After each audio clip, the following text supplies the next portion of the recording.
so this is basically just some Photoshop basics, basically. Okay, if you're interested, what's nice about being in education, you get a discount. This software now, you don't buy it, you rent it, basically. So you can get the entire suite, which is a ton of programs like Illustrator, InDesign, Photoshop, Bridge, Lightroom, Premiere, blah, blah, blah, for 20 bucks a month, or you can do the photography suite for 10 bucks a month. So if you're interested in it, I highly recommend it, and just make sure you do the education discount, which is there. Okay. Okay, and these are, as I was saying, we have some classes for credit and continuing ed. So Animate is if you want to learn how to do animation, image editing with Lightroom, page layout software, and this is like where you make logos, vector graphics, and stuff. Okay, so getting started with Photoshop, it's good to find an image to work with. A great place to look for images to add to your classroom is Pexels. Have you guys ever heard of Pexels before? Yes, I have. I've heard of it, yes. Okay, cool. Do you get your pictures from there? Okay. No, but yeah, I have heard of it, but I haven't Okay, well, gotten what's nice with Pexels, it's like free pictures. Some of them you have to pay, but there's a lot of them that are free. And then you can download them, so they're nice and big to work with. Because sometimes like Google Images, which we'll talk about, they're very small. So I highly recommend Pexels. Okay, so I went to Pexels and I just typed in COVID-19. And the search of that brought me all these different images. So you can see there's all different stuff. Just in case, maybe you're talking about that in your class and you want to have some nice images, this is a great resource. Great. Yeah, so I chose this one. I thought it was kind of cute. So I clicked on it and it brought me to this page. And on the top right corner, it's like you hit free download. This is how the Pexels works or whatever. They say, do you want to donate? You don't have to donate, but it's a free download. Okay, and now that I've downloaded it successfully to my computer, it's time to bring it into Photoshop. Okay. Do you guys, first of all, does everybody know how to download images off the internet? We're feeling good about it? Okay, cool. Yeah. Okay, cool. If anyone, I could always talk to you after if you didn't. Cool. So anyways, we're going to bring it into Photoshop. So do you guys, I don't know if you have Mac or PCs, but if you're in a Mac, you would just drag it over the PC PS icon, which stands for Photoshop. Otherwise, you can open Photoshop and then go to File, Open, and locate it that way. So this is what it looks like opened in Photoshop, if you can see there. Okay. Okay, cool. And then I'm just going to talk about the menus for a minute. So Photoshop CC is a big program with many menus. The menu bar runs across the top of the screen. So this is like the main menu bar here. And then this just says what the different tools are. So the menu bar is used to like open and save your files, adjust your canvas size, some editing tools, open and close, stuff like that. So these are the different ones that are on the top. Because in Photoshop, you'll see there's like there's lots of different places to edit your images or work with your images. They all have to work together. So this is kind of like the big boy here. It's the tools bar. Don't let it intimidate you. But so these are the tools for Photoshop. So quite a few. So the ones we're just going to talk about are going to be the crop tool, hand tool, the magnifying glass zoom, brush, dodge, burn, sponge, eyedropper, spot healing, and clone. Okay. And if you can see like these little arrows on underneath these tools, these are like where the flyout menus are. That's where all these are housed. Okay. And then the layers palette is important to know about as well. So that's going to be located under Windows layer, and it allows us to see the different layers we're working on. This is so like if you're doing any kind of blending, the blending modes are here. So basically, this is a little bit more advanced, but layers are kind of super important in Photoshop as you get advanced. Okay, time to get started. So once you've opened the image, I want to know what size it is. So I felt by going to image size, and the dialog box opens and gives me the information about the file. So this image, that's what's nice with Pexels. It's really big. So under here at the top here, I go image size. See, and then there's the Mona Lisa. And then you see here over on the right side, this is the size of that image. So it's really big, okay, which is nice, okay. So what the information is telling us is that it's 76 inches by 113 inches at 72 dpi. If I change the resolution to 300, which is going to be where it says resolution for printing, you're going to see that the width and the height dimensions change to accommodate the quality at the new resolution. Okay, so you can see the bottom image is like I've changed the resolution. And can you see how the inches have changed? Mm-hmm. Okay, cool. And the reason what is it? DPI. Oh, DPI is like dots per inch or pixels per inch. Sometimes it's known as PPI or DPI. Okay, thank you. It's basically resolution is what it's talking about. So let's just say, why is it important to know? Let's say you're printing a class handout or marketing materials for your class, and you're using an image. It's critical that the resolution is high enough to handle the size you need for what you're doing. So understanding resolution to ensure your printed pieces look professional. So this is really big. Okay, so here's another example. So how many people get their photos from like Google Images? Anybody? Okay. Oh, sorry. Hold on. Susan?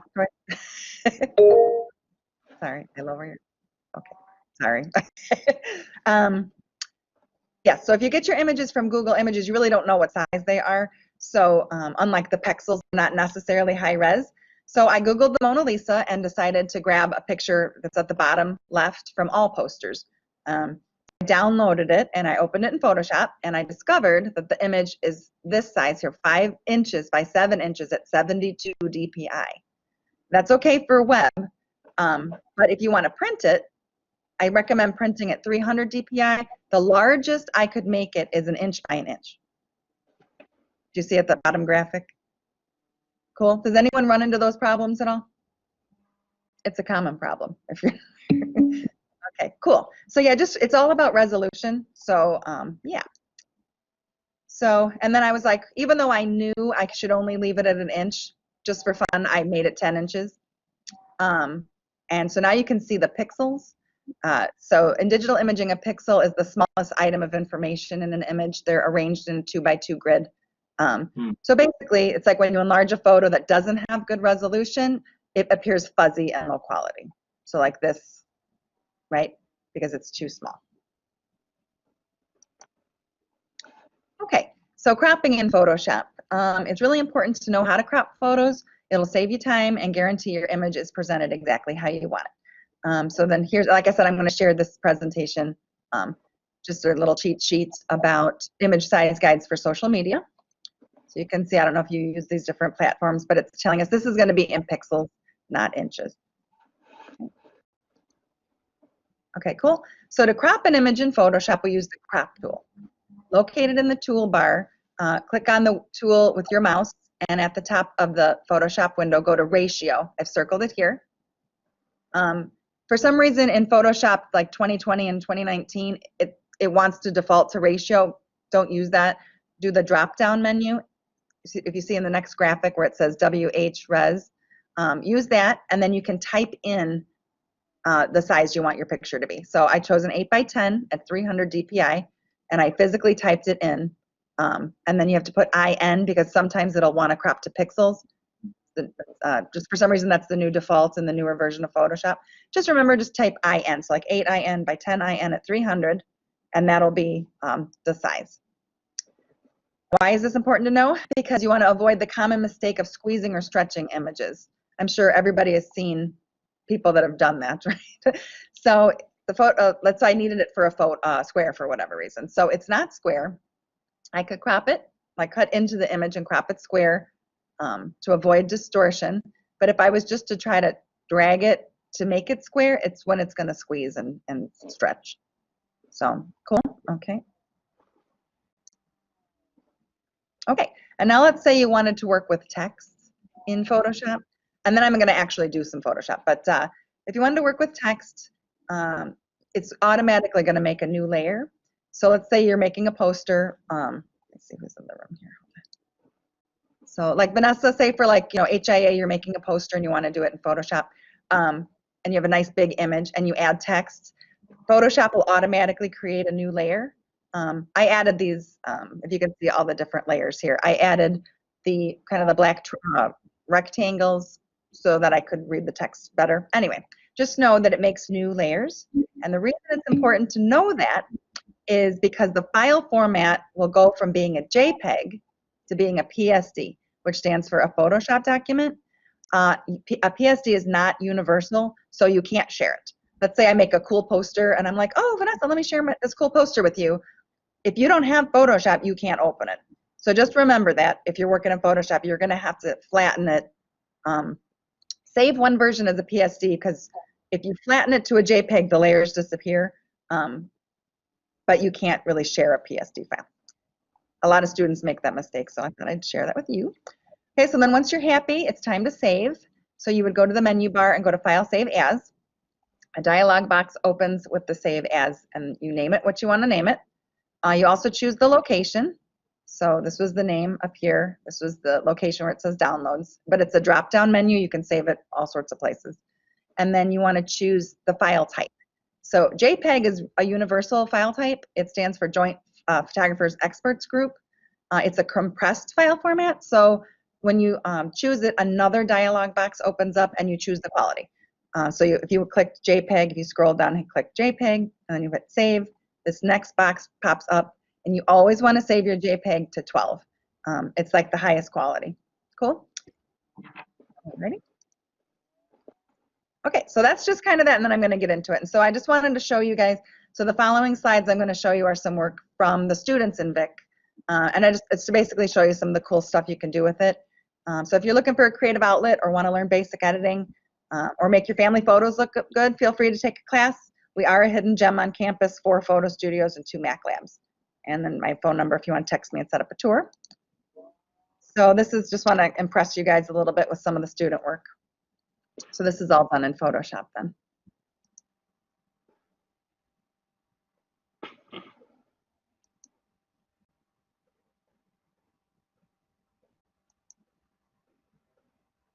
So it's pretty neat. You see, you can really do some pretty cool stuff.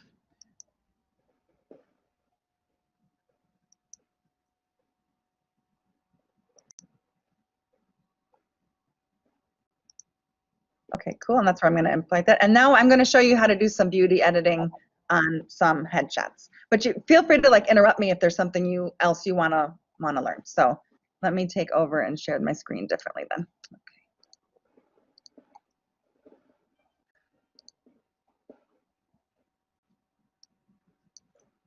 Okay, you guys seeing my whole screen now? No, not yet. Now you are. Okay. Do you guys see the picture of this guy, Jesse? A bunch of pictures of him? Yes. Okay, cool. So basically, okay, sorry, because okay, great. Oops. Awesome. And Angela, I'm sorry. I will get your headshot. I feel terrible. It's not done yet. I finished corrections. I feel terrible. But anyway, so okay, so I bring a folder into Bridge. Bridge is called, it's BR down here. Sorry, BR. Which is Bridge, which is a browsing program. I don't know how you guys look at your pictures right now. Sorry, I can't really see the chat box. I'm with my whole screen. Sorry, I can check it in a minute. Hold on, let me see. One second, let me just open this up. Okay, cool, now I can see. So if you open one image at a time, it takes forever. Some people, students will like try to look through images by opening one at a time. Takes too long. So this Bridge program, basically you can bring in a whole folder of images and then you can see. If you hit the space bar, it fills it up. Hit the space bar again, goes away. You can use your arrows on your keyboard to go through it. So let's just say, I'm going to edit this picture here. So if you can see this file format, I'm shooting in RAW. Does anybody here do photography? No? Okay, if you ever were into photography and RAW is a file format, so going to double click it. It opens in Camera Raw. I'm just going to bypass Camera Raw since we're not doing a demo on that right now. Okay, and then it opens in a photo. Okay, so just like the stuff I was just talking about, what we're going to do is look at the size. So I'm going to go first under Image Size. Okay, and it's telling me it's 12.8 inches by 19.2 inches at 300. So that's a nice big size, right? Okay. So now remember, this is my crop tool I talked about. It's going to default here to ratio when you first open it up. Oops. So you want to do this drop down menu that goes with height and res. Okay, and I'm going to, maybe I'll make it a 16 by 20. Okay. So once I've hit the crop, now whatever, if I crop it like this, it'll be a 16 by 20. If I go like this, like this, like this, whatever in this box is going to be a 16 by 20. Cool? Okay, great. So now here's my layers that I was talking about. So I like to work where I duplicate the layer because that way I can kind of turn the eyeball off and on to see if I've gone too far with the editing or not far enough. So I drag it over this, it looks like a plus sign here, and now I've made a copy of the background. Okay. So just to kind of get an idea, I wouldn't do this, but just to show you guys some of the tools.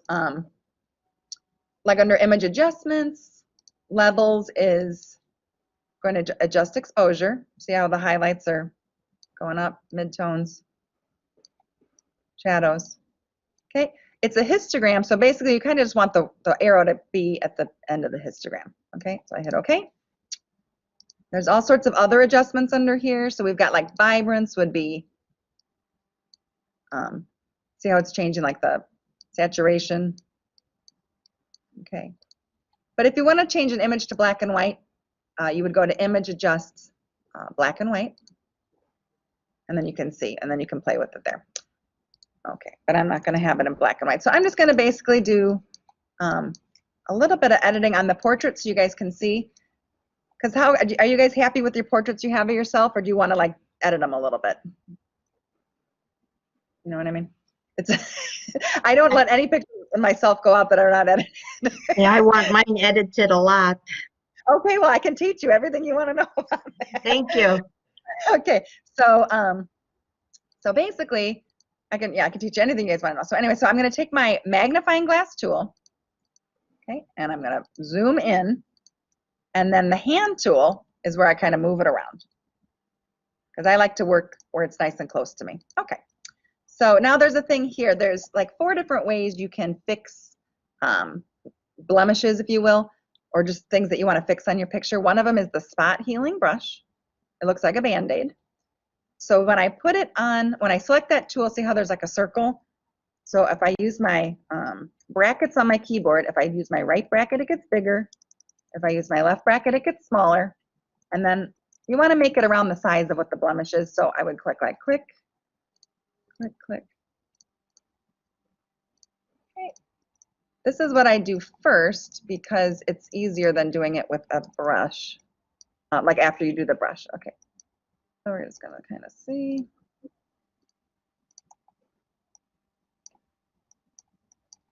Okay. Okay, so a couple more here. When I do headshots, it takes me about 45 minutes to an hour per headshot to edit them. Okay, so that's just that tool there. It doesn't work for every situation, but it works pretty good. So now let's say I want to, as we age, our eyes catch a little bit more shadow under them. So what we can do without making it look fake, we can just brighten them up a touch. So what we do with that, we take our eyedropper tool here and we click on the area of the skin. If you look over here in this box, see how it keeps changing colors? Because our skin, even though to our eyes it looks like it's one color, it's made up of like a ton of colors. So you just kind of pick, take your brush. Up here, these tools here correspond with this bar up here. So if I did it at 100, it looks like paint, right? It looks terrible. So we want to knock the opacity way down, maybe to like 8, okay? And then you can just, it's almost like people, if anyone wears makeup, it's almost like putting makeup on.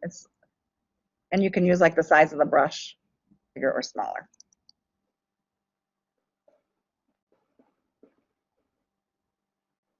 Okay, so different things like this. You're constantly, you don't want to just pick it one time. You want to do it so it looks natural a bunch of times. Okay, go down here, alrighty. So then I also like to like whiten the eyes a little bit. So there's a thing called, did anyone ever work in a darkroom with photography before? No, but if you did, like there was things called like burning and dodging back in the day. So there's a tool here Sorry. My bad, hold on. Okay, awesome in high school, awesome. So it's the same, like remember burning and dodging in the darkroom. So basically, if that's located here, dodging would be to lighten an area, burning would be to darken the area. Okay, so for the eyes, you want to also be really conservative with it because watch what happens if I did like a crazy amount. It looks fake, right? We don't want to have it look fake. So again, you really want to kind of be, I don't know, like 5% or under. It just makes people look more awake. If somebody had veins in their eyes, this is the time where you could kind of clean that up. Again, we don't want to take all the stuff away. I don't try to make people look, you know, not like themselves, but there's a way to kind of freshen yourself up. Because like headshots are really important for like LinkedIn profiles, you know, different things. So, okay, so let's say you wanted to do a wrinkle away. Again, we could take our spot healing, size it to the size of the wrinkle. I wouldn't take all of them away, but you could go kind of drag it along and it disappears. Isn't that kind of crazy? So that's why never feel bad about yourself because everything you see in media is completely doctored. Okay. So let's just pretend we wanted to do that. Okay. So you can kind of see, I think I took too many away, but if you want to take them away, you can. Great. Okay. And then also too, I feel like his ear is a little bit red. So I'm going to color his ear a little bit. I'm going to take the eyedropper again, hit it, brush. Again, the brush is tied to the opacity, right?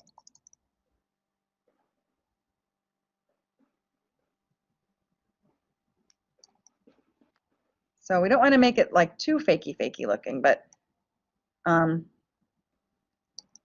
we just want to keep the viewer's eyes where we want them to be. We don't want to be like hanging out on the ear.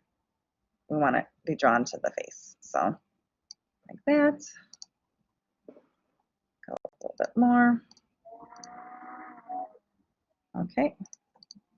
Okay, and I know that was fast. Like I said, I did that in like 5 minutes, but let's just, let me do the background first. So if there's like stuff in your background and like we're at the studio here and sometimes humidity makes the background get a little puckered. So how do you fix this crease? Well, there's another one called a patch tool, which is going to be under the spot healing. It's called patch.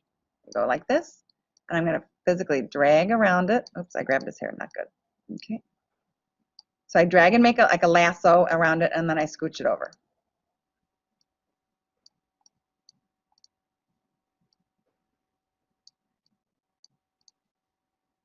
And you can go down here.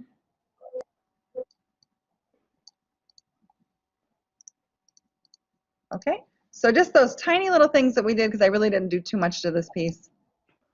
Let's just see if we can see the difference here. So I'm going to trim the eyeball off on the first layer. You guys see the difference?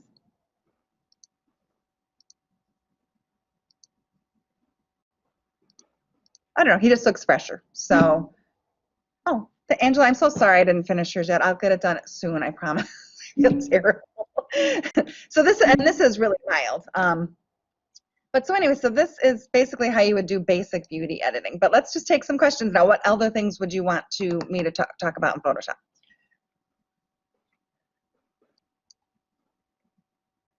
Is there anything? Feel free, because it's such a huge program and there's so much to do. Is there anything specific that one person had, like they really wanted to know how to do? Nothing that I can think of at this moment. Okay, cool. Well, let's say I wanted to add text to this picture for whatever reason. Let's say I'm using it for a business card. So just like I had said before, how it makes a new layer. So I'm gonna make a new layer first to make the triangle. I'm gonna go okay, or rectangle, I mean. So this down here, it's like a box with a plus. So now I go over here to the shape that's just like a triangle, or a rectangle, pardon me. And I'm gonna go like so. Then I go to my paint bucket, which is under my gradient tool. And I filled it. Okay, cool. So this might be good for you, Vanessa. Like I said, if you're making posters for yourself. I mean, you can bring photos into other programs, but you can also make posters in Photoshop. So now let's say I'm gonna just write some text on it. So again, this is the these are the paint swatch or the swatches down here. So you want to make sure that it's going to be in a lighter color.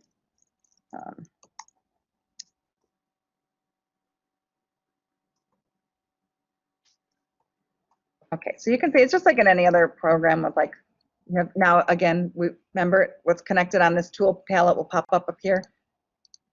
So you know, okay.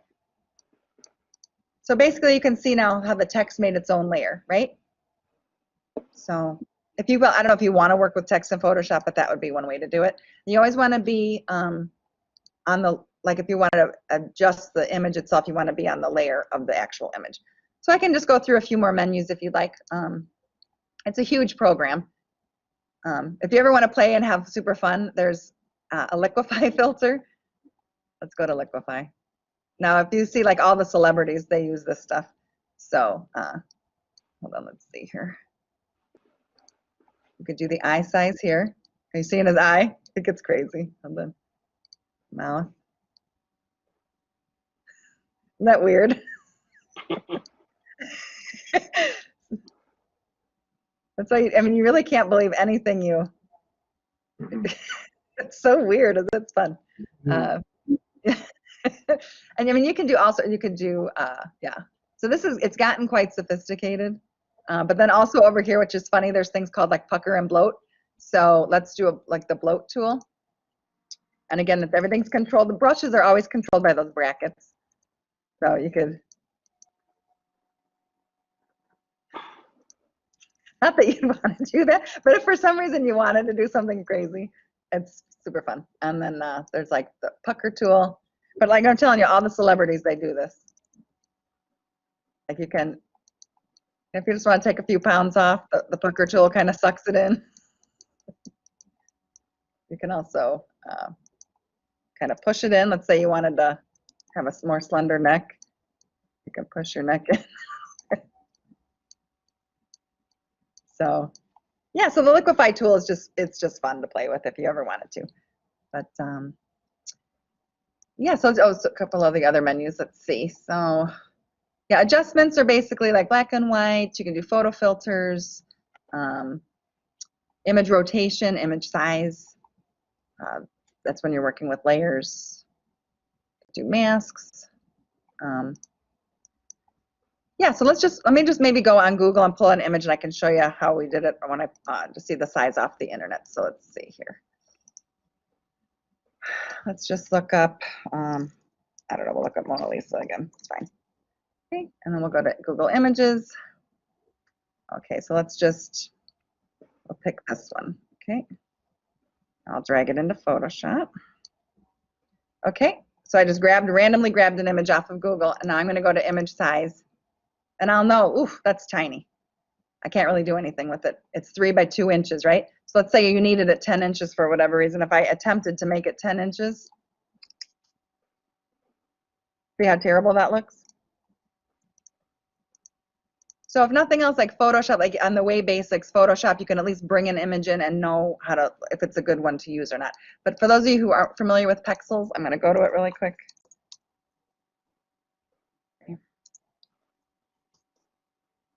Okay, so let's just look up maybe science, because there was like the science teacher. So you're like, oh, okay, well maybe this will jazz up my PowerPoint or whatever. What's nice with this website is the pictures are all really good size. So let's see what would be kind of interesting, maybe. Test tubes, right? So what's cool is then you open it up and then you download it. Okay. And then I'm going to bring it into Photoshop. And then I'm going to go to image size here. And look how gigantic that is. So it's huge, which is really nice. So that it's, because I think that if you're going to use images, you might as well use good looking images. Otherwise, they're distracting. And let's say you're like, oh, okay, well, I want this black and white for whatever reason. Then you could go to image, adjust black and white, and then you can do the different things. You can do all sorts of fun stuff with it. If you wanted to make it even more saturated, you could boost the saturation up. Okay, and then you're like, you know what? I really need this to be 7 inches, 5 by 7 or whatever. So then instead of going into the image size box, that's where we do the crop. And then I'm just going to type in 7, IN, I5, IN. And now this is going to be, so it will crop it a little bit. If you didn't care, you can always just have one side picked. You don't have to have the whole thing, and then it could just be 7 the whole way. And now you know when you go to image size that it's 7 inches. Does that make sense, everybody? Cool. Go back here. So yeah, so if we go back to, hold on. Where am I at here?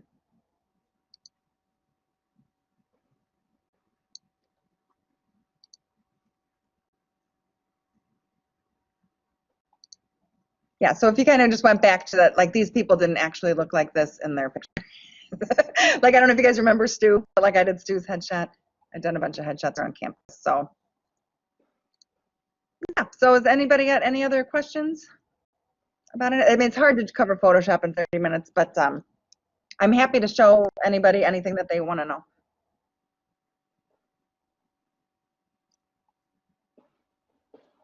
Like, Roger, did you have anything specific? Oh, thanks, Vanessa. Not specific, but my question was the class itself. I'd like to take the class, register for the class, because I know absolutely nothing about Photoshop or anything at all like that. You know, I bet you'd really love it because everybody loves Photoshop. It's like really I think I would. I know I would. My daughter knows Photoshop. She does a lot of things, and we laugh at each other all the time because I tell her, when I was your age, we didn't have Photoshop. Oh, right. And yeah, we didn't need Photoshop, but see, everybody needs Photoshop now. So Well, I would like to learn it for sure. And like, even if you don't, you know, even if it's nothing else, but other than making your family pictures, you know, I do all the family pictures for my whole family. So it's a really nice skill to be able to have, to be just like that, to freshen people up a little bit, you know, and also understand crafting. Because, you know, it's that, even with your phone pictures, you can, you know, bring them into Photoshop, size them how you want, and then print them in Costco or photo book or whatever. So yeah, it's super handy. So in the spring, there's going to be a Saturday class, and I think there might be a Monday class. So, but I'll give everybody the information. Is there any equipment that we need to have for the class, or is just show up and? You know what's super awesome? We just secured software that as long as you're taking the class, you get free access to Adobe software for the whole semester. All the programs. So you just need a computer if you're working remotely. So yeah. Okay. That's great. That's great. Yeah, I'm super excited about it. So it's a really big plus for the program. But otherwise, it's like $10 a month for the photo suite, or $20 a month for the full suite. So. I like to take a class too. That's what. Awesome. Yeah, please do. Yeah, I'm happy to. And also too, if you like any of the other mediums as well, if you just want to learn to take better pictures, better video, animation, like I said, all sorts of fun stuff. If you like to draw, we have Illustrator, which is basically digital drawing. So I find that as a teacher myself, that it just helps me with my PowerPoints and my presentations, and be able to make flyers for, you know, when we do open houses and stuff like that, to be able to have really nice looking stuff. So. Photoshopping, yes. So it's. Yeah, and I think you'll appreciate too how fake, like, don't ever like compare yourself to what you see, you know, out there, because everything is so photoshopped. You know, it's like unrealistic expectations are actually false. You know what I mean? Like, you can never look like Yes. They don't look like them. They don't look like that. No, right. So cool. Okay, thanks, Alma. And feel free, you guys have my information. You can always, if you run into like a problem or a question with Photoshop, you can always reach out to me as well. You know, I'm happy to help.